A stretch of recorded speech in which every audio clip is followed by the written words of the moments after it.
ఒక దుర్మార్గులైనటువంటి హమాస్ తీవ్రవాదులు ఓ 140 మందిని బందీలుగా ఇజ్రాయేలీలను ఉంచుకున్నారు. అప్పుడు ఏం చేయాలి ఇజ్రాయేలీలు? వాళ్ళ అంతు తేల్చు, మన వాళ్ళని కాపాడి పట్టరా అని చెప్పాలి.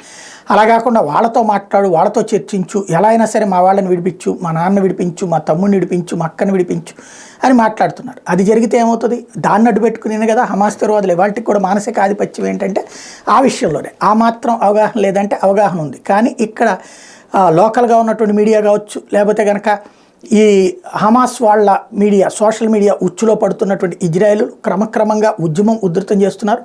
ఇవాళకి వాళ్ళ ఎన్నికలు జరిగితే నెతన్యాహు పడిపోయేటటువంటి పరిస్థితి. వాస్తవంగా ప్రపంచంలో ఎక్కడైనా సరే యుద్ధాలు జరుగుతున్నప్పుడు, యుద్ధాలు చేస్తున్నప్పుడు ఆ దేశ అధ్యక్షులకి ఇన్ఫ్లుయెన్స్ రేట్ పెరుగుతుంది. కానీ ప్రస్తుతం జరుగుతున్నటువంటి దాంట్లో నెతన్యాహు పరిస్థితి డౌన్ అయిపోతుంది, శత్రువులు ఎదుగుతున్నారు అంటే కారణం అదే అవుతుంది. అంటే ఇజ్రాయెల్లో దేశ ద్రోహులు పెరిగిపోయారు, ఇజ్రాయెల్ మీద గతంలో ఉన్నటువంటి ఇంప్రెషన్ క్రమంగా తగ్గిపోతుంది.